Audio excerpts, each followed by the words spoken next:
तक। ठीक है, मैंने आपको दिखाया था कि अगर आप नंबर लिखते हैं और उसके अंदर नंबर के अंदर फॉर्मेटिंग ये करते हैं कि नंबर 2 1/2 रखते हैं। 1/2 क्या होगा? 1/2 लिखेंगे तो क्या हो जाएगा? 0.5। हाँ जी, ये कल मैंने दिखाया था इसलिए इनको याद होना चाहिए जी। 1/2 लिखा मैंने तो क्या हो जाएगा? 3 हो जाएगा। डेट हो जाएगी, कल तो सिखाया था,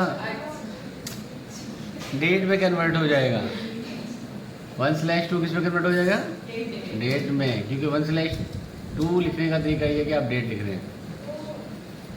ठीक है, तो ऑटोमेटिकली आपकी जो डेटा टाइप है इसकी वो कन्वर्ट हो जाएगी जनरल से डेट टाइप में। इसको आप कन्वर्ट कर देंगे लॉन्ग टाइप में। दो तरह की डेट है हमारे पास, short date and long date.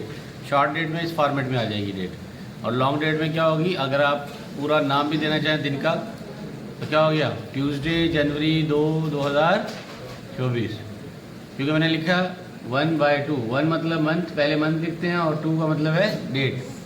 तो इसी तरह से अगर मैं लिखूँगा 5/12 तो इसका मतलब क्या हुआ?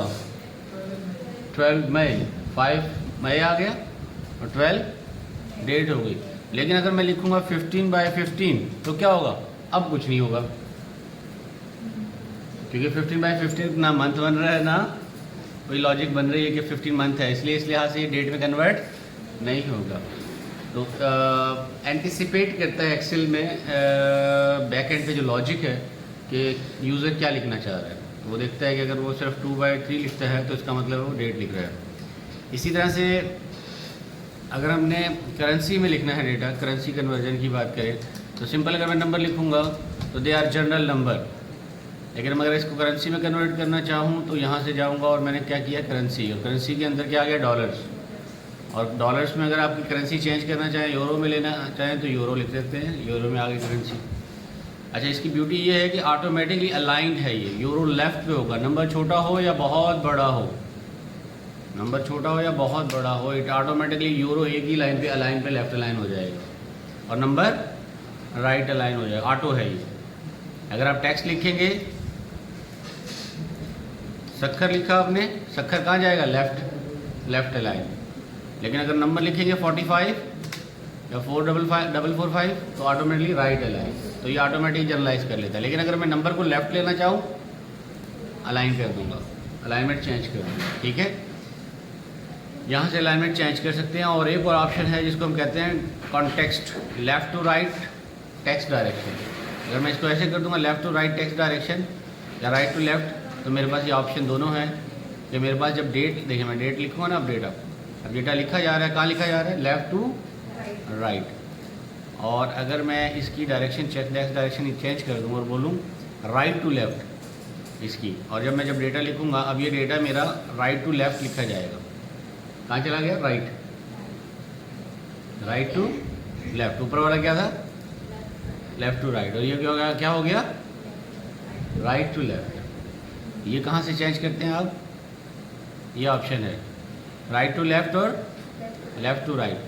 तीसरी चीज़ है कॉन्टेक्स्ट। कॉन्टेक्स्ट का मतलब होता है जिस तरह का डेटा हो उस तरह से चेंज हो जाए। जैसे मैंने आपको बताया कि अगर आप टेक्स्ट लिखेंगे ऑटोमेटिकली लेफ़्ट, और अगर आप नंबर लिखेंगे तो ऑटोमेटिकली राइट। इसको कहते हैं कॉन्टेक्स्ट। जैसे होना चाहिए वैसे हो जाए, इसको कॉन्टेक्स्ट कहेंगे। प्रिसिशंस का कल मैंने बताया था कि अगर प्रिसिशन आप देना चाहें तो आप कहें वेलोसिटी दे रहे हैं और उसके डेसिमल्स देना चाह रहे हैं इतने सारे, तो डेसिमल दे सकते हैं। लेकिन अगर आप कहते हैं डेसिमल को लिमिट कर लें 2 डेसिमल तक, तो डेसिमल डिक्रीज़ भी कर सकते हैं और इंक्रीज़ भी कर सकते हैं। इसलिए डिक्रीज़ डेसिमल डिक्रीज़ हो जाएंगे। और अब मैं अगर बोलूँ वो इंक्रीज डेसिमल, तो वो वाले डेसिमल दोबारा से रिट्रीव हो गए। बात समझ में आ रही है? वो जो डेसिमल मैंने हाइड किए हैं वो हाइड हुए एक्चुअली, लेकिन सिस्टम में मौजूद हैं, कंप्यूटर में मौजूद हैं। जब मैं इसको दोबारा से शो करूँगा वो दोबारा से डेसिमल आ जाएंगे, लेकिन जहाँ तक लिखे थे और जहाँ नहीं लिखे थे वो लाना चाहूँगा तो वो ज़ीरो होंगे, वो ज़ीरोज़ में कन्वर्ट हो जाएंगे। यू कैन इंक्रीज़ और decrease decimal depending on the type of decimal जितने आपको चाहिए। यहाँ से भी चेंज कर सकते हैं आप, और मोर नंबर फॉर्मेट में जाके भी चेंज कर सकते हैं। मोर नंबर फॉर्मेट में जाएंगे, डेटा को लेंगे और वहाँ से आप डेटा को चेंज कर देंगे। अच्छा, इसके अलावा जो हमारे पास कंसेप्ट होता है कि आप नंबर लिखते हैं, उसमें ये मोर नंबर फॉर्मेट आ गया। यहाँ पे आप जाके भी बता सकते हैं कि डेसिमल कितने होने चाहिए, और अगर आप कामा यूज़ करना चाहते हैं 1000 के बाद 1000 सेपरेटर कहते हैं इसको कामा, ताकि इजीली पढ़ सकें मिलियन, बिलियन, ट्रिलियन एट्सेट्रा। तो यहाँ पे लग देंगे यूज़ कामा, तो ये हर 1000 के बाद क्या दे देगा, कामा दे देगा। अगर मैं कोई नंबर लिखूँगा बड़ा नंबर, तो यहाँ देखें हर 1000 के बाद क्या दे रहा है, कामा दे रहा है, ताकि इजीली पढ़ा जा सके। ये ऑप्शन में जाके आप चेंज कर सकते हैं, यहाँ से डायरेक्ट भी लगा सकते हैं, ये ऑप्शन भी है कामा स्टाइल। और मोर नंबर फॉर्मेट में जाके भी आप मोर नंबर फॉर्मेट में जाएंगे और यहाँ पे क्या लगा देंगे, चेक लगा देंगे, तो ये क्या हो गया, कामा स्टाइल में आ जाएगा, मोर कामा स्टाइल।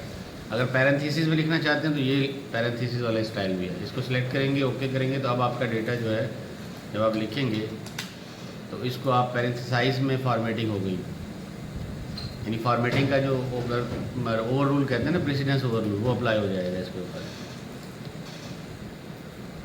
सिमिलरली अगर आपकी करेंसी है तो करेंसी के लिए आप करेंसी सेलेक्ट करेंगे और यहाँ से आप सिंबल सेलेक्ट कर सकते हैं, करेंसी कौन सी है, डॉलर है, यूरो है, अमेरिकन है, सऊदी है। यहाँ से आप कंट्री लेंगे एक्चुअली, जैसे अगर मैं सऊदी लूँ SAR, सऊदी रियाल, SAR लिखते हैं वो लोग, उसका स्पेशल करेंसी नहीं है, SAR है। हम क्या लिखते हैं, पाकिस्तानी PKR, तो ये PKR आ जाता है, तो आप उस करेंसी उस फॉर्मेट में आ जाएगी, PKR पाकिस्तानी फॉर्मेट। यहाँ पे अगर अप्लाई करूँगा ये अलाइंड है, क्योंकि यहाँ पे मैंने कॉन्टेक्स्ट अप्लाई नहीं की, लेफ़्ट टू राइट या राइट टू लेफ़्ट। अगर यहाँ पे मैं करेंसी अप्लाई करना चाहूँ PKR, तो यहाँ सेलेक्ट करूँगा, मोर ऑप्शन में जाऊँगा, करेंसी सेलेक्ट करूँगा PKR, ये आ गया PKR अप्लाई किया। देखिए PKR लेफ़्ट अलाइन है, क्योंकि इसके ऊपर मैंने कॉन्टेक्स्ट अप्लाई नहीं की। यहाँ पे मैंने एक्सप्लिसिट कॉन्टेक्स्ट अप्लाई की है, वहाँ पे इम्प्लिसिट या डिफ़ॉल्ट कॉन्टेक्स्ट अप्लाई हो रही है। उसके बाद अगर हम चलें, हमने ये सारे स्टाइल्स वगैरह कर लिए थे। कंडीशनल फॉर्मेटिंग आपने प्रैक्टिस की इसकी, कंडीशनल फॉर्मेटिंग की, जब हमने कंडीशनल फॉर्मेटिंग बताया था, आइकन कैसे लगाते हैं, स्केल कैसे लगाते हैं, ये सारी चीज़ें हमने कल करवा दी थी। रूल्स डिफ़ाइन किए थे, इन रूल्स को आप डिफ़ाइन भी कर सकते हैं, मैनेज भी कर सकते हैं। लेट्स सपोज अगर हम रूल यूज़ करें, मैं जस्ट एक डेमो की प्रैक्टिस करा देता हूँ। नंबर मैंने लिखे, रैंडम नंबर लिख रहा हूँ,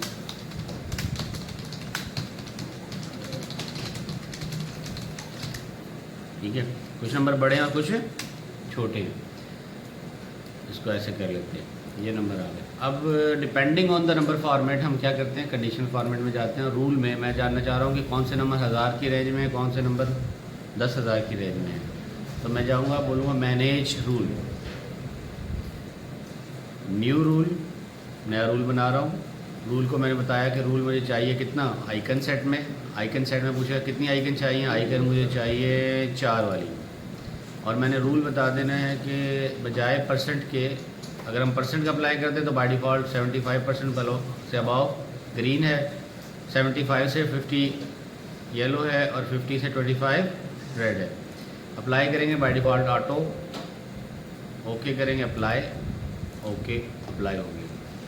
अब ये ब्लैक आ रहे हैं सारे, सिर्फ ग्रीन में कौन सा आ रहा है, एक नंबर आ रहा है जो सबसे बड़ा है, और ये ब्लैंक भी आ रहा है क्योंकि अपने नंबर कुछ नहीं दिया तो भी। अब अगर मैं इस नंबर को छोटा कर दूंगा तो आप देखें बाकी नंबर चेंज हो रहे हैं, अकॉर्डिंगली ऑटोमेटिकली रूल चेंज हो रहा है। ये नंबर छोटे कर दिए मैंने, आपके रूल अपडेट हो जाएंगे, ये देखिए। और ये नीचे ला के हमने इस नंबर को भी छोटा कर दिया और इस नंबर को भी छोटा कर दिया। जैसे ही हम इसको छोटा करेंगे आपके रूल्स अपडेट हो गए। अब हमने क्योंकि इसकी परसेंटेज दी हुई है, जैसे भी किसी नंबर को बड़ा करूँगा अकॉर्डिंगली ग्रीन हो गया, बाकी सारे ब्लैक में बहुत छोटे आ रहे हैं इसके मुताबिक। लेकिन इसको अगर 500 रखूँगा तो ये नंबर बड़ा है, इसको अगर मैं 400 कर दूँगा, अब आपके सारे कलर्स रिदम में आ गए, मतलब अब नंबर की रेंज आइडेंटिफाई हो गई। तो अगर हम कहें ना किसी एक वैल्यू 5 लाख है और दूसरी 5 है, उसको कंपेयर करना कोई लॉजिक ही नहीं है। अगर एक्सट्रीम हो गई ना, एक तो 5 लाख और एक 5 रुपये सिर्फ। अगर एवरेज निकालेंगे तो एवरेज का फार्मूला यहाँ पे यूज़ करते हैं।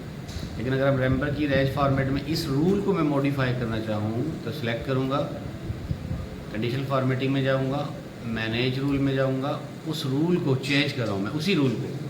तो यहाँ पे है कि इस रूल को मुझे क्या करना है, एडिट करना है। सिलेक्ट करूँगा पहले और एडिट रूल्स के ऊपर जाऊँगा। एडिट रूल्स के ऊपर में आके मैंने इसको बोला कि जो नंबर की वैल्यू 100 से ज़्यादा है उसको कर दो ग्रीन, ठीक है, और बजाय इसको परसेंट के नंबर पे ले आए। और जो 50 से ज़्यादा और जो 100 से ज़्यादा है ग्रीन, और जो 50 और 100 के दरमियान है येलो, और 50 और 20 के तो ये नंबर कर देंगे नंबर। अब नंबर पे चलेगा ये 50 और 100 के दरमियान येलो, 50 और लेट्स सपोज 30 के दरमियान जो है रेड, और 30 से नीचे ब्लैक। अकॉर्डिंग रूल अप्लाई करेंगे, ओके करेंगे और अप्लाई करेंगे। रूल अप्लाई हो गया, ओके देख किया। अब देखें अब रूल मॉडिफाई हो गया, 45 आ रहा है रेड, क्यों? 30 और किसके दरमियान है ये? 50 के दरमियान। 30 और 50 के दरमियान है तो रेड। अगर मैं इसको 55 कर दूंगा तो ऑटोमेटिकली येलो हो जाएगा। ये ग्रीन है क्योंकि ये 100 से ग्रेटर है। इसको 99 कर दूंगा तो ये येलो हो जाएगा। तो इस तरह से आपके रूल अप्लाई हो गए। नंबर की आपने रेंज दे दी। दोनों तरीके हैं, या तो आप एक्सप्लिसिटली बता दें इस रेंज के अंदर नंबर का कलर ही होना चाहिए, या आप कह दें कि परसेंटेज वाइज मुझे डेटा दिखा दे। तो ये हमारे पास कंडीशनल फॉर्मेटिंग में है। ना कि सिर्फ आप रूल बना सकते हैं, अप्लाई कर सकते हैं, बने हुए रूल्स को मॉडिफाई भी कर सकते हैं। कहाँ से जाके? मैनेज रूल लगा हुआ उसको सिलेक्ट करेंगे, एडिट कर लेंगे। एक और रूल लगाता हूँ कलर वाला लगाते हैं इसी के ऊपर। अगर इसी के ऊपर मैं एक और रूल अप्लाई करना चाहूँ, फॉर्मेटिंग स्टाइल में जाऊँगा और बोलूँगा डेटा बार, ये अप्लाई कर दिया। अब ये डेटा बार क्या बता रहा है? बार इतना ही लंबा है जितना ज़्यादा डेटा है, बार उतना ही छोटा है जितना कम डेटा है। तो अगर हम इसको 5 को 250 करेंगे तो बार छोटा हो गया, ऑटोमेटिकली अपडेट हो जाएगा। इसको हम 300 करेंगे तो देखें बार छोटा। अब 400 सबसे बड़ा है, अब करंट रेंज में 400 सबसे बड़ा, तो अकॉर्डिंगली अपडेट हो जाएगा। अब ये जो रूल लगा है ये सिर्फ वैल्यू को बता रहा है, ठीक है। पहला तो उसको 3 रेंजेस के अंदर कंपेयर कर रहा था, उसको वैल्यू बता रहा है। अब मुझे कलर ग्रीन पसंद नहीं था तो मैं क्या कर सकता हूँ? Conditional formatting, manage rule. अब ये रूल अप्लाई हो रहा है, इस रूल पे जाऊँगा, इसको करूँगा एडिट और बोलूँगा ग्रीन कलर पसंद नहीं है मुझे रेड चाहिए। ओके करेंगे, अप्लाई करेंगे, ओके करेंगे, रेड हो गया। So you can modify the rule. All rule are directly appliable from these sections और मॉडिफाइबल। अच्छा, इसमें जब हम अप्लाई करते हैं रूल्स को कंडीशनल फॉर्मेटिंग में, आपके पास कोई सीक्वेंस आती है, लेट्स सपोज आपके पास कोई डेटा है और टेक्स्ट पेयर है, उसमें से टॉप 10 टेक्स्ट पेयर लेना चाहते हैं आप, ठीक है। तो मैं रैंडम डेटा जनरेट करने के लिए एक फार्मूला लगा लेता हूँ, रैंड बिटवीन का मतलब है रैंडम नंबर जनरेट कर रहा हूँ इनके दरमियान। मिनिमम रेंज दे देता हूँ मैं 500 और मैक्सिमम रेंज दे देता हूँ मैं 5, बड़ा नंबर दे देता हूँ। अब इसके दरमियान रैंडम नंबर जनरेट होंगे। इसको मैंने क्लिक करना है और ड्रैग कर देना है, ये नंबर जनरेट हो गए। क्लियर? अब इन नंबर्स के ऊपर मैं फार्मूला लगा रहा हूँ कंडीशनल फॉर्मेटिंग में, और मैं कह रहा हूँ कि मुझे टॉप 10% चाहिए। टॉप तो जाऊँगा कंडीशनल फॉर्मेटिंग में, बोलूँगा मुझे क्या चाहिए। यहाँ पे हमारे पास टॉप, ये टॉप वाला है, टॉप और बॉटम दोनों इसमें, टॉप और बॉटम। तो टॉप 10 आइटम, मतलब ये नहीं देखेगा कि कितने आइटम है, टॉप 10 आइटम निकालते हैं। और टॉप 10% चेंज होगा, मतलब 100 का टॉप 10% क्या होगा? 10 नंबर। 50 का टॉप 10% क्या होगा? 5 नंबर।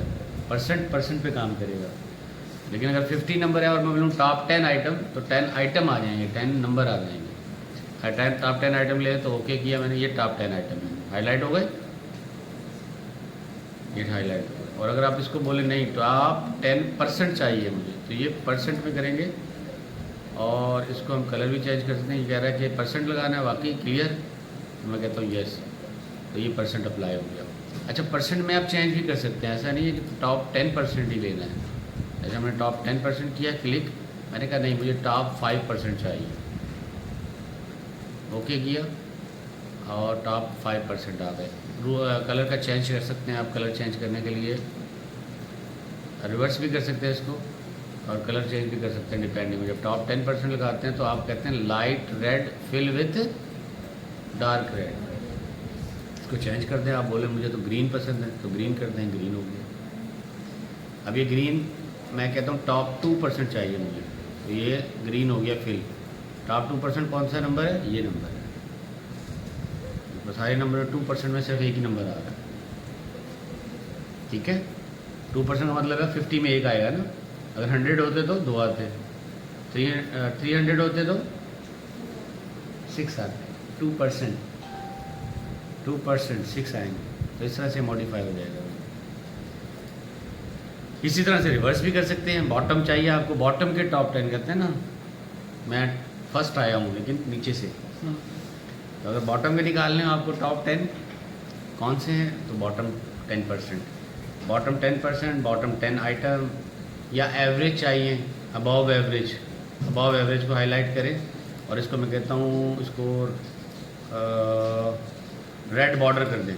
ये रेड बॉर्डर हो गया उन नंबर का जिनका जो क्या है, अबव एवरेज है, एवरेज से अबव है। तो आइटम सेलेक्ट हो गए। ये वो वाले आइटम है जो बॉर्डर नहीं हुए, जो एवरेज से बिलो है, एवरेज से कम है। So you can apply these rules from here. Top 10, top bottom, average, below average, above average, बहुत दोनों हैं। और अगर नया रूल बनाना चाहते हैं, न्यू रूल में जाएंगे, अपनी मर्ज़ी का रूल बना लें। आप कहते हैं टॉप 10% नहीं, टॉप 20% चाहिए, तो यहाँ से करेंगे 20%, परसेंटेज का साइन सेलेक्ट करेंगे। कलर आप बनाएंगे कि मैं कलर बना रहा हूँ, फॉर्मेट में जाएंगे, मैं कहता हूँ उनको क्या कर दो, बोल्ड कर दो। जो 20% वाला रूल नया बना रहा हूँ मैं अपना रूल, तो उनको क्या कर देंगे, बोल्ड कर देंगे। उनका कलर जो है वो ग्रीन कर देंगे, उनको अंडरलाइन कर देंगे डबल। ये मैंने अपना रूल बना लिया, new modified rule, existing rules के अंदर मौजूद नहीं है। फिर मैं कहता हूँ उस टेक्स्ट को फिल भी कर दो, कलर को किससे फिल कर दो, ब्लू से साथ फिल कर दो। फिर मैं कहता हूँ उसके अंदर पैटर्न अप्लाई कर दो, वो भी डाल सकते हैं। पैटर्न में जाएंगे, मोर कलर में जाएंगे, कस्टम में जाएंगे, जो आप स्टाइल देना चाहें वो कलर अप्लाई कर सकते हैं। पैटर्न स्टाइल भी अप्लाई कर सकते हैं। मैंने कहा ये पैटर्न स्टाइल अप्लाई करो। अब ये सारा रूल बना दिया मैंने अपने लिहाज से, कस्टमाइज रूल, जो मैं अपने एक पर्टिकुलर फार्मूला के लिए यूज़ कर रहा हूँ। ओके किया, ये रूल बन गया। अप्लाई किया, ये अप्लाई हो गया, ठीक है।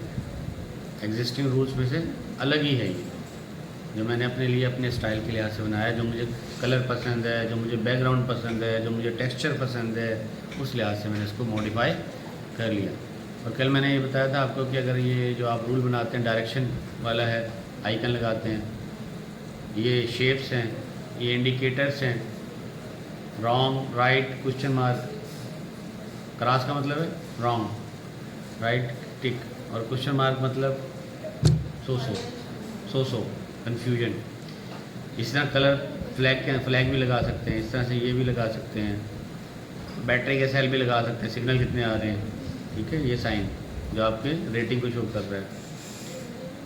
और सूरज को भी दिखा सकते हैं कि सूरज कितना निकला है, अंधेरा है या उजाला है। तो आप कह सकते हैं ये डार्क का मतलब है नाइट, और क्लियर का मतलब है मॉर्निंग, और फिर दरमियान में शेडोज़ कलर। तो इनमें से जो साइन आप यूज़ करना चाहें अप्लाई हो रही है, देखें लेफ्ट साइड पे नज़र आएगी डेटा में अप्लाई हो रही है। तो इस तरह से आप अप्लाई कर सकते हैं। लेकिन अगर आप चाहें मुझे तो मिक्सचर चाहिए, मैं एक साइन जो है डायरेक्शन वाली यूज़ करूँगा, एक साइन जो है शेप वाली यूज़ करूँगा, मिक्सचर करना है मुझे, तो किसके करूँगा, मोर रूल में जाऊँगा। और मोर रूल में जाके मैं कहूँगा शेप्स जो है ना मैं अपनी मर्ज़ी की ले रहा हूँ, ठीक है। तो यहाँ से आप शेप्स को चेंज कर सकते हैं। मिसाल के तौर पर मैंने कहा ये डायरेक्शन वाली ले ली, ठीक है, सारी की सारी डायरेक्शन वाली आ गई। अब मैंने कहा ये पहली सारी डायरेक्शन वाली सही है, लेकिन दूसरे वाली जो है ना मैं वो लेना चाह रहा हूँ सर्किल वाली, तीसरे वाली लेना चाह रहा हूँ मैं रेटिंग वाली, चौथे वाली लेना चाह रहा हूँ मैं बॉक्सेस वाली, ठीक है। तो मैंने अपनी कस्टमाइज डायरेक्शन स्टाइल्स बना लिए जो कलरिंग के लिए इस्तेमाल कर सकता हूँ। अप्लाई करेंगे, ये अप्लाई हो गया, आपका अपना स्टाइल है, क्लियर। डिफ़ॉल्ट भी यूज़ सकते हैं जो कि स्टैंडर्ड एस्थेटिक है, कस्टमाइज भी यूज़ करते हैं डिटेल में अगर आप जाके अप्लाई करना चाहें। तो ये सारी चीज़ें मौजूद हैं, ये सारे रूल्स हैं।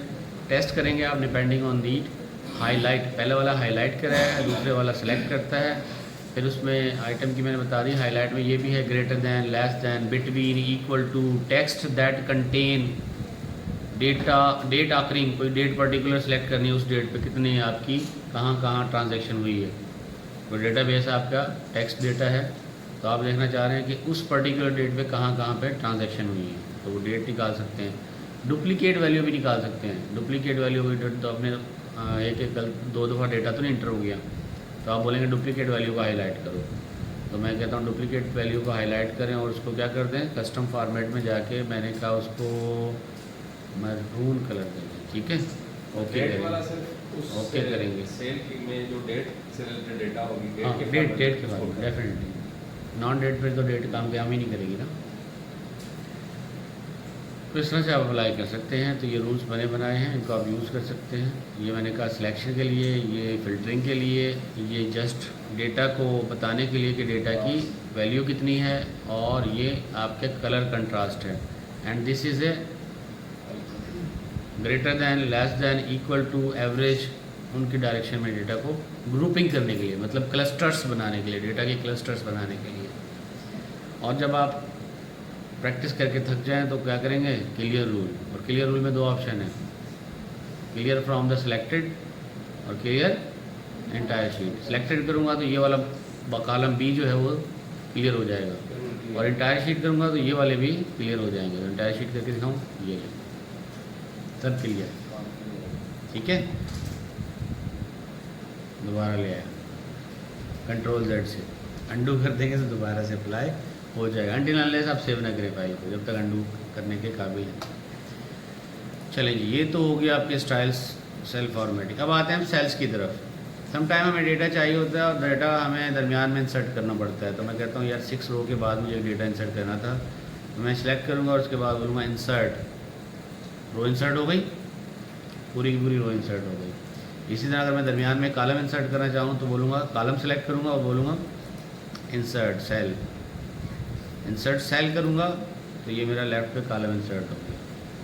अगर मैं सी को सिलेक्ट करूँगा और बोलूँगा इंसर्ट, तो ये सी को ले गया बी में चला गया, और सी मेरा इंसर्ट हो गया कॉलम। तो इस तरह से आपका कॉलम डेटा इंसर्ट हो सकता है, किससे, इंसर्ट से। जो इंसर्ट किया हुआ है उसको डिलीट करना चाहें तो वही काम आप कर सकते हैं। क्या करेंगे, सिलेक्ट किया हुआ है और क्या बोलेंगे, डिलीट। और क्या डिलीट करना चाहते हैं आपसे पूछेगा, delete cells, delete sheet, delete column, sheet column, और डिलीट शीट पूरी। तो मैं कह रहा हूँ डिलीट सेल्स। अब जो सेल मैंने सेलेक्ट किया तो डिलीट हो गया। अगर मैं कुछ सेलेक्ट, ये वाले सेल सेलेक्ट करना, डिलीट करना चाहता हूँ, इनको सेलेक्ट करूँगा और इनको जाके बोलूँगा डिलीट। अब मेरे पास ऑप्शन बढ़ जाएंगे। क्यों, क्या किया मैंने किया है, सेल्स को भी सिलेक्ट किया है, रोज़ को भी सिलेक्ट किया है, मल्टीपल रोज़ किया है, मल्टीपल कॉलम किए हैं। तो ये कह रहा है कि आप डिलीट क्या करना चाहते हैं, रोज़ को, कॉलम्स को, शीट को, या सेल्स को। सेल्स का मतलब ये होगा कि ये पर्टिकुलर सेल्स जो कि रो भी और कॉलम दोनों हैं वो सिलेक्ट हो जाए। अगर मैं बोलूँगा रोज़ तो ये रो, यहाँ वाली रो डिलीट हो जाएंगी, कॉलम वाला डेटा रहेगा। मतलब अगर मैंने यहाँ लिखा होगा कुछ वो भी डिलीट हो जाएगा। कॉलम बोलूँगा तो ये कॉलम डिलीट हो जाएंगी, कॉलम में मेरा सारा ही डेटा गायब हो जाएगा, ऑल टू ऑल। तो अगर मुझे सिर्फ ये वाला डेटा डिलीट करना चाह रहा था तो मैं करूँगा डिलीट रोज़, ना कि कॉलम। देखिए कॉलम अगर कर लूँ तो देखिए पहले कॉलम करके दिखा, डिलीट रोज़ करूँगा तो ये रोज़ होगा डिलीट, ठीक है। अंडू किया, दोबारा सेलेक्ट हो गया, और डिलीट कॉलम करूँगा तो कॉलम में क्या होगा, सारा ही डेटा गया। ये डेटा था किस में, कॉलम्स में था, वो दोनों ही कॉलम उड़ा दिए तो सारा ही डेटा वैनिश हो गया, ठीक है। चल दो, अब तो आ जाएगा इसका कंट्रोल Z से। लेकिन अगर आपने सेव कर दिया जल्दी में, फिर गया, फिर आप उसको रिकवर नहीं कर सकेंगे। तो डिलीट करते वक्त इन चीज़ों का ख्याल कीजिएगा। शीट को डिलीट करना है, हमारी शीट कौन सी है अभी, डिलीट शीट बोलूँगा तो मुझे वार्निंग देगा, you can't undo deleting sheet. Undo भी नहीं कर सकेंगे, फिर सोच समझ के करें। शीट डिलीट तो मतलब आपने वर्कबुक से पेज फाड़ दिया, आप दोबारा नहीं लगा सकेंगे उसको, ठीक है। तो ये आपने कहा यस, तो गई शीट। अब कहाँ से लाएंगे, कंट्रोल Z किया मैंने, कुछ भी नहीं हो रहा। सिर्फ फॉर्मेटिंग में कंट्रोल Z होगा, बाकी नहीं होगा। नहीं, डेटा भी आ जाता है, फाइल वगैरह डिलीट करते हैं फिर आ जाता है। नहीं, ये जो डेटा मैंने ये डिलीट किया, जैसे ये डिलीट किया, कंट्रोल Z करूँगा ये आ जाएगा। ये फॉर्मेटिंग होगी। फॉर्मेटिंग डेटा नहीं, फॉर्मेटिंग तो ये होती है कि मैंने कलर चेंज कर दिया, फ़ॉन्ट बढ़ा दिया, ये फॉर्मेटिंग है। विद इन शीट अगर डेटा के साथ कुछ करते हैं तो वो वापस आ सकते हैं, हाँ, शीट वगैरह पूरी शीट डिलीट करेंगे तो शीट तो गई ना पूरी, डेटा ही कंपोनेंट है वो। जैसे ये होना चाहिए कंट्रोल शीट में भी। बता रहा है ना वो किस किस में दिया है, किस किस में नहीं दिया। ठीक है जी, तो ये हो गया हमारे पास। अब आते हैं लास्ट है फॉर्मेट। फॉर्मेट क्या करता है? Change row height and column. अब मैंने मिसाल के तौर पे डेटा लिखा है लेकिन डेटा सारा नज़र नहीं आ रहा, ठीक है, यूँ आ जाता है, नंबर क्या आ जाएगा, इस फॉर्मेट में आ जाएगा। तो यहाँ सब डेटा है बट विजिबल नहीं है, तो आप फॉर्मेट में जाएंगे और बोलेंगे क्या करें, ऑटो फिट रो हाइट, ये हाइट के लिए, ऑटो फिट कॉलम विड्थ। ये पहला ऑप्शन है जिसमें आप डिफाइन कर सकते हैं, और दूसरा ऑप्शन है ऑटो फिट वाला। ऑटो फिट करूँगा तो ये इसको सेलेक्ट करूँगा और बोलूँगा format auto fit column width, auto fit हो गया, जितना होना चाहिए था डेटा हो गया। यहाँ मैंने सक्कर लिखा है लेकिन ज़्यादा जगह घेरी हुई है, तो इसको बोलूँगा मैं auto fit column width, auto fit में आ गया।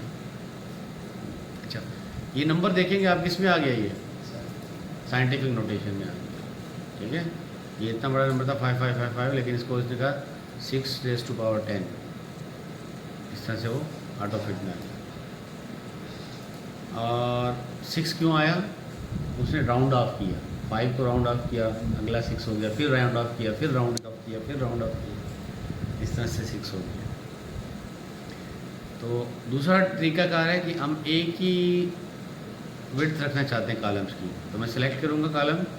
दो तरीके हैं, एक तो राइट क्लिक करूँ मैं, यहाँ से जाके कॉलम विड्थ का ऑप्शन आता है, और मैं मुझसे पूछा कितने कॉलम विड्थ, मैंने कहा 15, सारी 15 में आ गए, एक तरीका। दूसरा तरीका, कॉलम सेलेक्ट रखें, फॉर्मेट में जाएं और बोलें कॉलम विड्थ। अगेन मुझसे पूछेगा कि आपने पहले 15 सेट किया हुआ, तो मैंने कहा 15 में सही नहीं आ रहा, तो इसको क्या कर दो, 25 कर दो, 25 कर दिया। तमाम कॉलम्स को जितने सेलेक्ट किए होंगे ऑटोमेटिक एडजस्ट हो जाएंगे। सेम वे में आपके पास रो का डेटा है, इसमें अगर आपने लिखा Sukkur IBA university,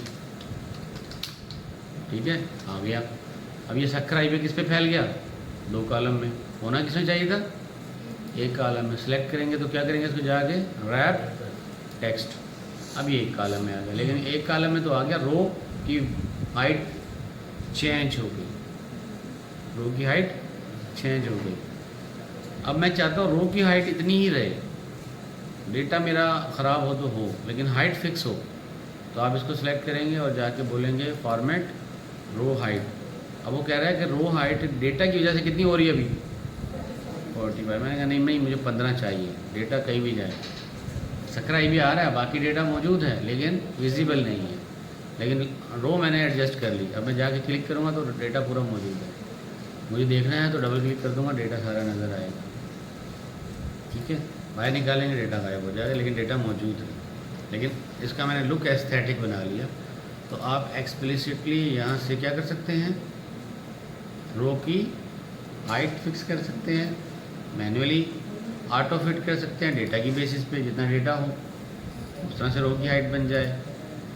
column width कर सकते हैं जो आप डिफ़ाइन करना चाहें, और ऑटो फिट कर सकते हैं जितना डेटा हो, और डिफ़ॉल्ट कॉलम विड्थ भी दे सकते हैं। डिफ़ॉल्ट का मतलब जितने भी कॉलम हैं सबका क्या हो जाए, विड्थ ये आ जाए। डिफ़ॉल्ट मेरी होती है, जब भी आप एक्सेल शीट ओपन करेंगे 8.43, इसको मैं कहता हूँ मेरे कॉलम की विड्थ 60 होनी चाहिए। अब सारे कॉलम की विड्थ क्या हो गई, डिफ़ॉल्ट 60 हो गई इसकी, जो मैंने सेलेक्ट किया हुआ था इस पर, इसकी 60 हो गई, बाकी की सेम, इसकी मैंने विड्थ 60 कर दी, ठीक है। अकॉर्डिंग जो यूज़ नहीं हो रहे वो सारे के सारे 60 हो गए, जो यूज़ हो रहे वो मॉडिफाइड। तो डिफ़ॉल्ट विड्थ चेंज कर दी, फॉर्मेट डिफ़ॉल्ट विड्थ, लेकिन नहीं यार वो 8 वाली सही थी, तो सबकी 8 हो गई दोबारा। किनकी, जो यूज़ नहीं हुए, जो यूज़ होंगे वो डिफ़ॉल्ट में से निकल जाएंगे।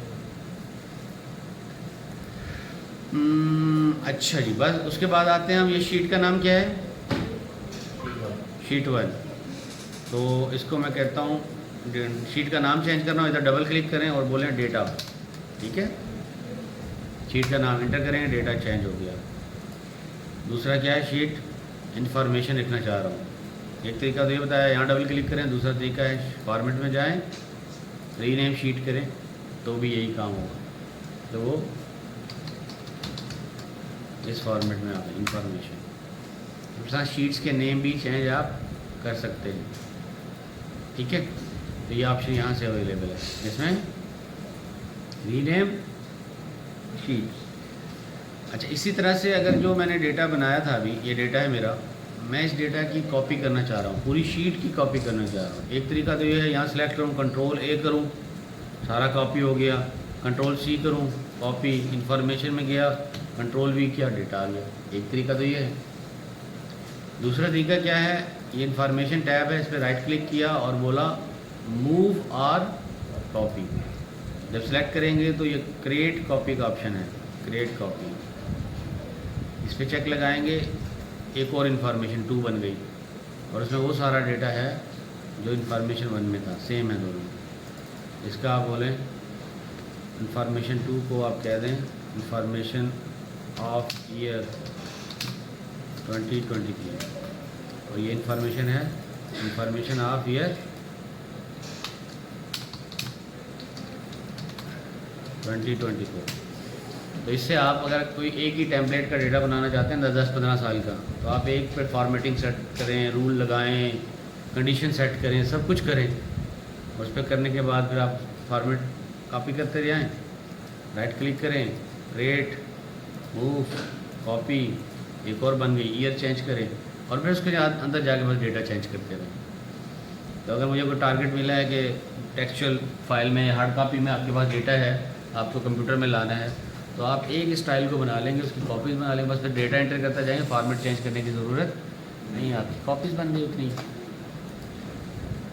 तो ये यहाँ से भी पॉसिबल, वो और कॉपी, ये ऑप्शन यहाँ भी है और यहाँ भी है। मैंने बताया था कि MS एक्सेल आपको कम से कम 3 तरीके से एक ही काम करने को देता है। नंबर 1 आपकी रिबन से, शॉर्टकट से, और शॉर्टकट कीज़ से भी 3 तरीके से कर सकते हैं। तो कम से कम एक तो याद रहेगा, तो इसलिए मल्टीपल ऑप्शंस होते हैं इजी टू यूज़ के लिए।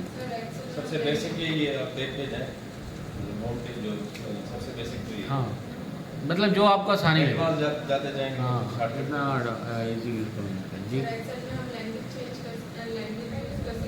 हाँ, वो जैसे आप विंडो की लैंग्वेज चेंज करेंगे, वही लैंग्वेज यहाँ पे भी उर्दू वहाँ लिख सकते हैं। मैंने कहा आपको विंडो की लैंग्वेज चेंज करनी पड़ेगी। यहाँ जैसे इंग्लिश है ना, इसको मैंने इंग्लिश किया हुआ है, यहाँ से मैंने कहा उर्दू, और यहाँ जाके मैं जब लिखूँगा तो ये उर्दू आ जाएगी। आ गई? आ रही है उर्दू नज़र? Actually when you are changing the language of what, computer, वो चेंज करेंगे तो इनपुट चेंज हो गया।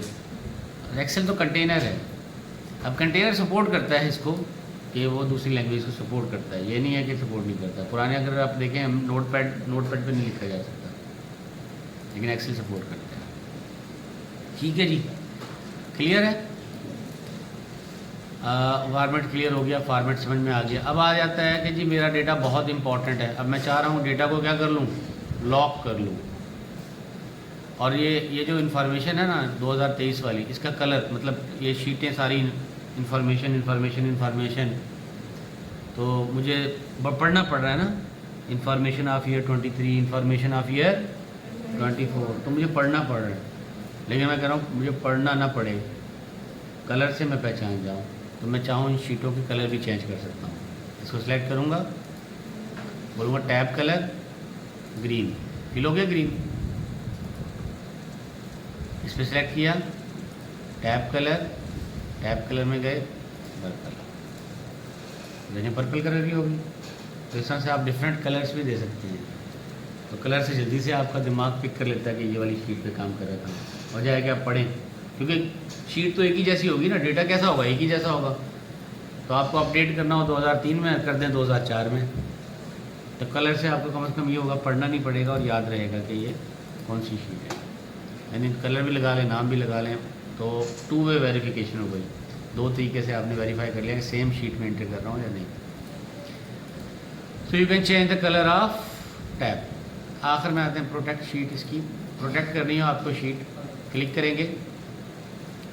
जैसे क्लिक करेंगे इसके अंदर 1 2 3 पासवर्ड दिया, ओके करेंगे, 1 2 3 पासवर्ड दे दिया। अब मेरी ये शीट जो है ना, मैं इसको चेंज नहीं कर सकता।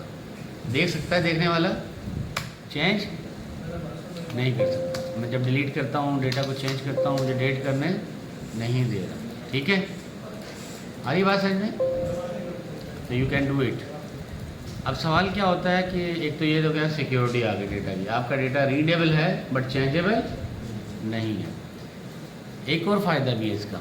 मिसाल के तौर पे मैंने बनाया एक शीट, नेम इंग्लिश कर लेते हैं इसको, इंग्लिश का सिंधी में भी ले सकते हैं, देखा आप सिंधी भी लिखती है, ठीक है, सिंधी लैंग्वेज भी इसको करना है। खैर अब हम गए इंग्लिश में, मैंने कहा नेम और serial number, name, father name,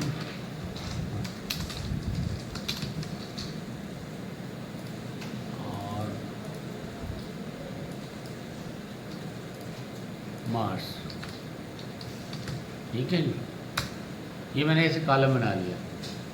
अब मैं चाह रहा हूँ यूज़र को कि ये तो जनरेट हो जाएगा 1 2 3 से, सिलेक्ट किया, कॉर्नर पे पकड़ा, नीचे खींच दिया, 1 2 3 जनरेट हो गया।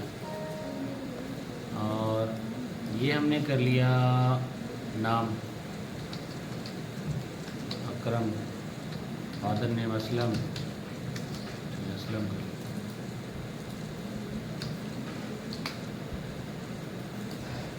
फरमान, जीशान,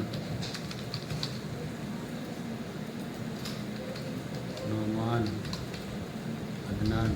ठीक है, ये तो हमारे पास हो गया डेटा। अब मुझे मार्क्स इंटर करने हैं इसमें। मैं चाह रहा हूँ, सिंपल कंसेप्ट समझ आएगा, मैं चाह रहा हूँ मैं ये डेटा दूँ यूज़र को, ठीक है, तो वो मार्क्स इंटर कर सके लेकिन नाम चेंज ना कर सके। मार्क्स एंटर कर सके लेकिन नाम चेंज ना कर सके। इसको थोड़ा सा ट्रिकी है, थोड़ा समझ लीजिएगा। मैं जाऊंगा पहले और बोलूँगा लॉक सेल। क्या करूँगा? तो मैंने इन सेलेक्ट को सिलेक्ट किया, इन सेल को, और मैं बोलूँगा फॉर्मेट सेल में जाके लॉक सेल्स। ठीक है, अब ये सेल मेरे क्या होगा? लॉक हो गए, लेकिन पता नहीं लगेगा आपको इसके अंदर इंटर हो रहा है, इसके अंदर इंटर नहीं हो रहा है, दोनों में हो रहा है। अभी लॉक नहीं हुए। अब मैंने बताया इसको सिर्फ लॉक सेल। अब जब मैं जाऊंगा प्रोटेक्ट शीट में, प्रोटेक्ट शीट में जाने के बाद यहाँ पे एक ऑप्शन आएगा, कौन सा? सेलेक्ट लॉक सेल, और इसके ऊपर लिखा हुआ है allow all user of this worksheet to select lock cell, select unlock cell. लेकिन मैं किसको कर रहा हूँ? अलाउ करने देने जा रहा हूँ, किसको? Select lock cell. Unlock cell को सिलेक्ट नहीं करने देना चाह रहा। इसको हटाऊंगा तो आपके पास क्या होगा? अनलॉक सेल को मैं सिलेक्ट कर सकता हूँ, लॉक सेल को सिलेक्ट नहीं कर सकता। तो वो लॉक करेंगे आप, जो लॉक किए होंगे उसको हटा देंगे।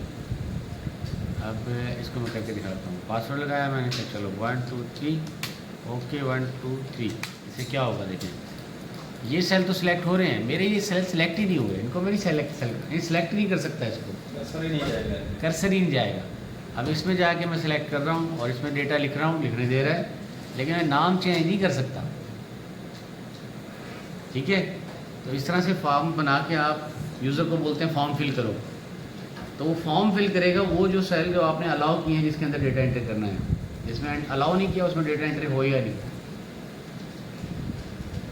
ठीक है, तो ये फॉर्म दे दें यूज़र को, बोले अपना नंबर लिखें, लिख दिए, लिख दिए। ठीक है, चेंज नहीं कर सकते उसको, अलाउ नहीं कर सकते कि आप जाके अपना नाम चेंज कर दें। किसी और पे जा भी नहीं सकता, जा भी नहीं, कहीं नहीं जाएगा। जो मैंने सेल अलाउ किया उसी में एंटर करना है। तो इस तरह से आप फॉर्म बना के दे सकते हैं कि यूज़र पढ़ ले अपना फॉर्म, और जो चेंज करने की इन्फॉर्मेशन है वो चेंज कर सकता है। ये इन्फॉर्मेशन है जो चेंजेबल है, सिर्फ वो अलाउ कर दें उसको। उसका ये तरीका होगा। क्लियर? कर लेंगे? ग्रेट।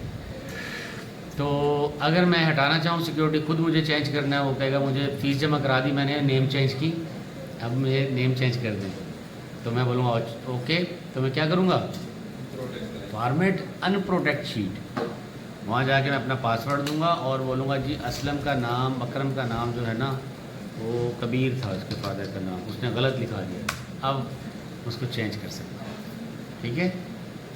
अदरवाइज़ यूज़र चेंज नहीं कर सकता। आपका सबऑर्डिनेट, आपका असिस्टेंट, उसको आप बना के दे सकते हैं, ऐसी चीज़ करता रहे काम, गलती नहीं होगी, एक्चुअल डेटा चेंज नहीं कर सकते, ठीक है।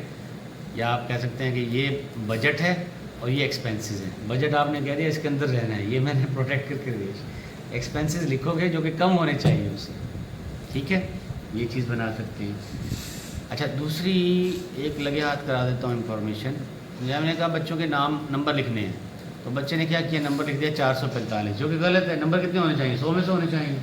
445 कोई लॉजिक लग रही है, नंबर नहीं बन रहे। या उसको बच्चे ने जाके किया, नंबर लिख दिए -15, अब नंबर तो पॉजिटिव में आएंगे। या कोई एज का एट्रीब्यूट था, उसमें एज लिख दी -120, लॉजिक ही नहीं है। अगर मैं ये रिस्ट्रिक्ट करना चाहूँ कि यूज़र जब डेट या डेटा लिखे तो वैलिड लिखे, रॉन्ग डेटा ना इंटर कर सके, तो वहाँ पे मैं डेटा वैलिडेशन लगा सकता हूँ। डेटा वैलिडेशन कैसे लगेगी, आपने सेल्स को सिलेक्ट करना है, मार्क्स, डेटा के अंदर जाना है। मैं होम अभी कवर हो गया तकरीबन ऑलमोस्ट, तो मैं अब डायरेक्ट मूव करूँगा इधर उधर कॉन्टेक्स्ट के लिहाज से। डेटा पे गया, डेटा पे जाके डेटा वैलिडेशन का एक एट्रीब्यूट है, इधर से जाएंगे आप फर्स्ट ऑप्शन पे, बोलेंगे डेटा वैलिडेशन। डेटा वैलिडेशन में आप कहेंगे कि क्या वैल्यू अलाउड है, एनी, इधर लिखा हुआ है एनी, मैं बोलूँगा नहीं, एनी नहीं, होल नंबर अलाउ है। फिर वो बोलेगा नंबर अलाउ है तो नंबर क्या चाहिए, फिर इसमें मेरे पास रेंज है, greater than, less than, equal to, not equal to, तो मैं कहूँगा बिटवीन क्या, मिनिमम 0 और मैक्सिमम 100, और मैं ओके अप्लाई करूँगा। अब क्या होगा, यूज़र जब जाएगा इंटर कर रहे हैं, 1 इंटर किया ओके, 150 इंटर किया, एरर आ गया। क्या एरर आया, the value you entered is not valid, user has restricted that you can be entered into the cell, text entered into the। अब ये जो मैसेज है ये तो डिफ़ॉल्ट मैसेज है, मैं इस मैसेज को भी अगर चेंज करना चाहूँ तो वो भी कर सकता हूँ कि जो एरर मैसेज यूज़र को आए वो क्या होना चाहिए, ठीक है। इस मैसेज को चेंज करना सिखा रहा हूँ अभी मैं। रीट्राई करेंगे तो मुझे ऑप्शन देगा दोबारा से सही मार्क्स एंटर करो, तो मैं कहूँगा 50, ओके 15 करने देगा। -12 लिखूँगा, एरर वैलिड नहीं है। रीट्राई करूँगा, कहूँगा 12, ओके। अब हम जा रहे हैं कि ये मैसेज जो आ रहा था वो मुझे थोड़ा सा मज़ेदार नहीं लग रहा, तो मैं इस मैसेज को चेंज करना चाह रहा हूँ, तो मैं जाऊँगा, सिलेक्ट करूँगा डेटा वैलिडेशन। डेटा वैलिडेशन में ये सारी चीज़ यही रहेगी, इसके बराबर में है इनपुट मैसेज, ठीक है। ये है इनपुट मैसेज, ये इनपुट करते वक्त यूज़र को बताए कि आपने क्या इंटर करना है, ये वो है मैसेज है। और इसके बराबर में है एरर अलर्ट। एरर अलर्ट क्या कर रहा है, ये साइन आ रही है स्टॉप की, मैं वार्निंग देना चाहूँ ये वाली साइन दे सकता हूँ, मैं इंफॉर्मेशन देना चाहूँ ये वाली साइन दे सकता हूँ, साइन भी चेंज कर सकता हूँ, स्टॉप ही रहने दें। यहाँ लिख लूँगा इनकरेक्ट मार्क्स, टाइटल क्या होगा उसका, incorrect marks. Students marks are from 0 to 100। जो मैसेज शुड लिख दें, आर लिख दें, जो लिखना चाहें आप लिख दें। मैं इसलिए बिल्कुल स्लैंग लैंग्वेज में लिख के दिखा रहा हूँ ताकि आप जो लिखना चाहें लिख दें, शुड लिख दिया, ठीक है। Student marks should be from 0 to 100। मैंने एक तो टाइटल भी चेंज कर दिया उसका और उसका मैसेज भी चेंज कर दिया, ओके किया। अब देखें, अब जाएँ, मैं जाके इसको लिखता हूँ 150। एक तो टाइटल चेंज हो गया, इनकरेक्ट मार्क्स, फिर लिखा हुआ भी आ गया बड़ा मीनिंगफुल सा, टू दी पॉइंट, यूज़र के लिए इंफॉर्मेशन के मार्क्स ऐसे होने चाहिए। क्लियर, तो you can modify that. Clear, अच्छा ये तो एक्सेल में कर सकते हैं। हाँ ये एक्सेल भी, ये एक्सेल की फीचर है सारे। अब ये तो हो गया कि जब यूज़र ने लिखा, इंटर किया, उसको फिर महसूस हो गलती हो गई, दोबारा रीट्राई किया, क्या क्यों ना मैं इंटर करने से पहले ही यूज़र को बता दूँ, ऐसा हो सकता है? हाँ, इंटर करने से पहले ही यूज़र को बता दूं कि यहाँ मार्क्स कैसे होने चाहिए। तो वो कैसे होगा वो देखें, यही काम करना है आपने, सेलेक्ट करना है उन सेल्स को, डेटा वैलिडेशन में जाना है, डेटा वैलिडेशन, और यहाँ जाएंगे इनपुट मैसेज में, इसमें लिखेंगे मार्क्स रेंज। मार्क्स की रेंज क्या है? 0 to 100। ये छोटा सा मैसेज दे दिया मैंने, उसको ओके किया। अब क्या हो गया, यहाँ आ रहा है, ये मार्क्स से लिखा मैंने, लेफ्ट स्पेलिंग चेंज हो गई, ये लिखा हमने मार्क्स, ठीक है। मार्क्स रेंज 0 to 100 आ रहा है। ये जैसे मैं कर्सर लेके जाऊँगा वो बता रहा है, मुझे पहले ही बता रहा है कि मार्क्स कितने लिखने हैं, 0 to 100 के दरमियान लिखना। तो अब एरर आने की भी चांस नहीं है। लेकिन अगर इंसान कहे नहीं मैं तो नहीं मानता, मैं तो 130 लिखूँगा, फिर एरर आ जाएगा, करने फिर भी नहीं देगा, ठीक है। तो इस तरह से आप डाटा वैलिडेशन अप्लाई कर सकते हैं। इसी तरह से आगे जाके अगर मैं एक एट्रीब्यूट बनाऊं, और वो एट्रीब्यूट क्या होगा, राइट क्लिक किया मैंने, इंसर्ट किया सेल, और सेल के बाद मैंने नेम के बाद फादर के नेम दे दिया, फादर के नेम के बाद एज दे दी। अब अज्यूम करें ये एज जो है मेरे पास स्कूल के बच्चों की है, ठीक है, और स्कूल के बच्चों की मैं ले रहा हूँ कि स्कूल के बच्चे की रेंज क्या होगी, एज कम से कम 5 साल का हो और मैक्सिमम 18 साल का, जो भी आप रेंज रखना चाहें। तो मैं इस एज जो है ना इसके अंदर होनी चाहिए। तो आप आराम से यहाँ नंबर क्या लगा सकते हैं, एज कितनी होनी चाहिए, 5 to, तो वही काम यहाँ पे कर सकते हैं, डेटा वैलिडेशन लगाएंगे, और आप यहाँ पे जाके डेटा वैलिडेशन में जाके वही काम जो मैंने बताया सेटिंग करेंगे, और बोलेंगे होल नंबर होना चाहिए, बिटवीन कितना हो, 5 to 18, ठीक है, वही काम होगा। एज आप जाके लिखेंगे 50, बोलेगा वैलिड नहीं है, फिर आप बता दें उसको, मैसेज एज करना सिखा दिया कि age should be this range, valid age, ये अप्लाई कर सकती हैं। अच्छा, अगर आप यूँ करना चाहें, एक और तरीकाकार भी होता है। मिसाल के तौर पे मैं स्कूल है मेरे पास एडमिशन के लिए बच्चा आता है, तो मैं उसकी डेट इंटर करूं। अगर उसकी डेट जो है, आज कितनी तारीख है, आज है 26 जून, तो 5 साल मुझे निकालने हो, तो अगर कोई 2019 तक का बच्चा होगा तो वो वैलिड है। लेकिन अगर 2020 में पैदा हुआ तो उसका एडमिशन नहीं हो सकता, वो 5 साल से वैलिड नहीं है, कम है। तो मेरे पास जब मैं डेट उसकी इंटर करूं, वहीं पे मेरे पास एरर आ जाए, date of birth DOB। You know that कि हमारे पास डेट ऑफ बर्थ का कॉलम है। ये सिलेक्ट करूँगा मैं, पहला काम करना होगा होम में जाके इसकी मैं चेंज करूँगा date format, short date. Data type क्या होगी इसकी, शॉर्ट डेट लगाऊंगा कि इसके अंदर डेट इंटर हो सकती है। फिर जाऊंगा डेटा वैलिडेशन में, और डेटा वैलिडेशन में जाके आप बोलेंगे डेटा वैलिडेशन, एनी वैल्यू की बजाय बोलेंगे डेट, क्या बोलेंगे, डेट। अब आपको पता है कि डेट कौन सी वैलिड है।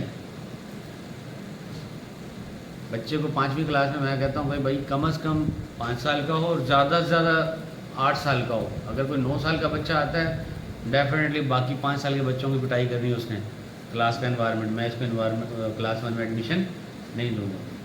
तो मिनिमम क्या हो, 5 साल का, और मैक्सिमम 8 साल का हो। तो you can define the date here. यहाँ पे क्या डेट दे दें, मैं कहूँगा कम से कम हो, यहाँ पे आप दे देंगे मिनिमम, बिटवीन कितनी हो, स्टार्ट डेट क्या हो उसकी, स्टार्ट डेट स्टार्ट होगी 1, चले ले लेते हैं, यही ले लेते हैं आज वाली, 26 छठा महीना 26 और 2019, नहीं 8 साल की स्टार्ट डेट क्या देंगे, 8 साल देना है ना, तो 8 साल मुझे 4 16 2016 ले लो, 2016, ठीक है, 2016। और एंड डेट क्या है एडमिशन की, उसके बाद एडमिशन नहीं होगा। 6/26 और ये हो गई 2019, बस इसके दरमियान की डेट में बच्चा है तो ओके है। इससे बड़ा है नॉट वैलिड, इससे छोटा है नॉट वैलिड। ओके ओके दे दिया। अब जाके आपने डेट दी यहाँ पे, आपने कहा बच्चे की उम्र है 5/5/2013, इंटर किया, इनवैलिड डेटा, ये वैलिड डेट नहीं है, रीट्राई करें।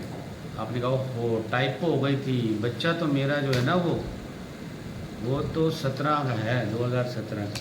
ओके ठीक है, एक्सेप्टेबल है, clear. So you can define the dates as well, you can define the time as well, कि किस रेंज में होना चाहिए, किन चीज़ों में आप इसको कर सकते हैं। तो यहाँ पे डेटा वैलिडेशन में जाके even that you can define the time. अगर मैं टाइम का फैक्टर लगाऊँ तो यहाँ पे एक तो लूँगा टाइम, सिलेक्ट करूँगा, होम में जाऊँगा, वहाँ से जाके इसका लूँगा टाइम, ये क्लॉक टाइम आ गया। डेटा वैलिडेशन में जाऊँगा, वहाँ से डेटा वैलिडेशन लिया, डेटा वैलिडेशन को लिया और यहाँ से मैं ले लूँगा टाइम, और टाइम की रेंज बता दें, ठीक है। इस टाइम में हो, इसका सिनेरियो दे देता हूँ। इसका एक सिनेरियो क्या हो सकता है, मिसाल के तौर पे मेरे पास अटेंडेंस लेनी है मुझे, तो अगर 9 बजे आया है और 12 बजे जा रहा है तो टाइम इसके अंदर है, तो उसका फुल डे काउंट करें। अगर वो 11 बजे आया है, ठीक है, तो उसका हाफ डे काउंट करें। अगर वो 3 बजे जा रहा है तो उसका हाफ डे काउंट करें। तो you can define the rules for that, कि उसका टाइम ले लें, टाइम अप, और ऑटोमेटिकली कन्वर्ट कर दें उसकी अटेंडेंस को, ताकि सैलरी उसको अकॉर्डिंगली मिले, और टाइमिंग को फॉलो करें। फुल और हाफ में फार्मूला लगा दें, तो फुल और हाफ कन्वर्जन हो जाएगी, ठीक है, क्लियर है। तो ये चीज़ें आप अप्लाई कर सकते हैं, यहाँ पे टाइम पे भी अप्लाई कर सकते हैं, मैसेज भी दे सकते हैं, एरर को चेंज कर सकते हैं कि एरर का स्टाइल क्या होना चाहिए। सारे फीचर्स आपके डेटा वैलिडेशन में मौजूद हैं। क्लियर हो गया। चलेंगे आगे मूव करते हैं। मेरे पास डेटा जनरेट कर रहा हूँ मैं, डेटा दैट्स अ डेटा, और डेटा मैंने जनरेट किया रैंडम फंक्शन से, और उसको मैंने कहा रैंडम रैंड। 2 फंक्शन है देखिए, एक तो मैंने कहा रैंडम है, रैंड का फंक्शन भी कॉल कर सकते हैं, रैंड फंक्शन। ये रैंड फंक्शन क्या करता है, डेसिमल में जनरेट करता है 0 और 1 के दरमियान नंबर, और रैंड बिटवीन क्या करता है, जो आप रेंज देंगे। तो दोनों फंक्शन को देख लें।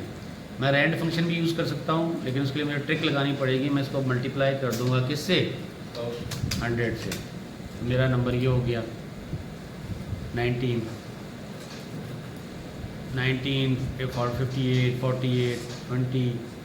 फिर इसके ऊपर मैं फार्मूला लगा सकता हूँ, और इसको कहेंगे नेस्टिंग, फार्मूलाज की नेस्टिंग। मैं रैंड नंबर से फार्मूला जनरेट कर रहा हूँ, लेकिन नंबर भी मुझे क्या चाहिए, पूरा चाहिए, होल नंबर चाहिए, डेसिमल में नंबर नहीं चाहिए। तो क्या करेंगे, राउंड का फंक्शन कॉल कर लें यहाँ पे, और राउंड पे फंक्शन में यहाँ पे पास कर लें 0, कि मैं डेसिमल 0 चाहिए मुझे। इंटर करेंगे तो देखिए 88 आ गया 88। रैंडम नंबर जनरेट हो गए, लेकिन होल वाले। अब ये नंबर जनरेट हो गए, मैंने रैंडम नंबर जनरेट किए हैं। अब लेट्स सपोज मेरा जो डेटा था ना, वो मैं चाह रहा था कि ये एज को रिप्रेजेंट कर रहा है। और what is age, the age of employ. अब मैं वो चाह रहा हूँ कि मुझे वो डेटा मिल जाए जो इनवैलिड एज है। डेटा तो इंटर्ड है ऑलरेडी। देखें 2 तरीके थे ना, एक तो आप एंटर करने से पहले रोके, लेकिन आपने तो डेटा वैलिडेशन सीखी आज है, तो डेटा एंटर हो चुका है, उसमें एरर कैसे निकालेंगे। उसमें तो एरर फाइंड आउट कर सकते हैं ना, कि कहाँ कहाँ पर एरर है, कहाँ कहाँ पे मिस्टेक है, अगर आपके पास एग्जिस्टिंग डेटा हो या रूल को वायलेट करना हो। तो यहाँ भी मैं हाईलाइट कर सकता हूँ डेटा, कि कौन सा डेटा मेरा इनवैलिड है। तो मैं जाऊँगा डेटा वैलिडेशन में और बोलूँगा circle invalid data, circle invalid data. अब मैंने इसके ऊपर सेलेक्ट किया और रूल बना दिया मैंने। पहले रूल बनाएंगे डेटा वैलिडेशन का। डेटा वैलिडेशन का रूल बनाया मैंने, कहा डेटा होल नंबर क्या होना चाहिए, बिटवीन 18 to 60। ओके, अप्लाई हो गया। अब लेकिन ये तो डेटा इंटर हो चुका है, इसमें तो 72 आ रहा है, 16 टू 18 to 60 नहीं है, उससे ज़्यादा नंबर भी हैं। तो मैं क्या करूँगा, मैं बोलूँगा क्या करें, सर्किल इनवैलिड डेटा। तो इनवैलिड डेटा फाइंड आउट करके दे दिया उसने कि ये वो डेटा है जो आपके रूल को क्या कर रहा है, वायोलेट कर रहा है। क्लियर हो गया? इस तरह से आप चीज़ें अप्लाई कर सकते हैं। लेट्स हैव, अगर हम सर्किल नहीं करें, इसको हाईलाइट करें वो हो जाएगा। सर्किल का ऑप्शन दे रहा है। सर यहाँ पे सर्किल काम नहीं कर रहा है। रूल लगाएंगे, पहले रूल लगाएं, सेल सेलेक्ट करें, रूल लगाएं, फिर सर्किल में लगाएं। जी ठीक हो गया जी, क्लियर।